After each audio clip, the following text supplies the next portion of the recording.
supernatural. Keep it factual. You know you're maxing back. Look at the way they hold they chat. Hey guys, welcome back to my channel. So today's video will be about drafting a pattern. A friend of mine asked me to help them create a shirt for their cat. So we used a size chart from a shirt they previously bought for their cat, as well as Googled what the flat pattern for a shirt for a cat should look like. So that way I can use it as a reference point to what I was creating. So here I have down the center back line, which would be just a line down the back of the shirt. The shirt is going to be on fold when I'm cutting the fabric, and I can show you better what that means in a next video. But here I have the measurement for the neckline, and basically I got that from the circumference of the collar. Whatever that number was, I divide that by 4 to give me the measurement for the collar. The shoulder part right there is I kind of roughly estimated that part.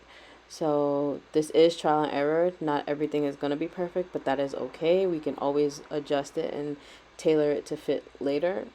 So here I am drawing the side seam, just cleaning up the line for the hem. The hem is just the bottom of the shirt, and the side seam here I'm playing around with to kind of draw in that armhole.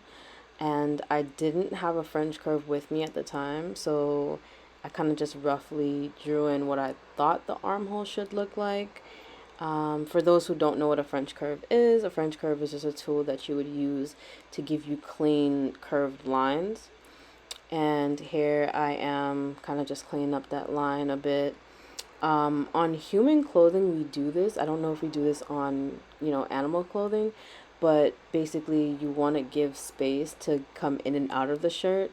So what you would do with the armhole is drop it an inch and then go out a ½ inch, and that basically gives space for you to come in and out of the shirt.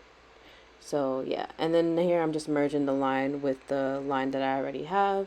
I cleaned it up a bit, and then I started marking the pattern.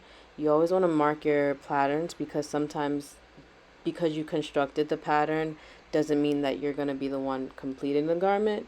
And so for whoever's going to be cutting the fabric and doing the rest of the construction, you want to make sure they understand what the pattern is saying. So this is going to be cut on fold, meaning that when you fold the fabric in half, and I can show you in a later video when I go through the rest of this process, because I'm going to take you guys with me, what that means. So here I am given my garment seam allowance, and I was taught to give curved edges ½ inch seam allowance and straight edges inch seam allowance.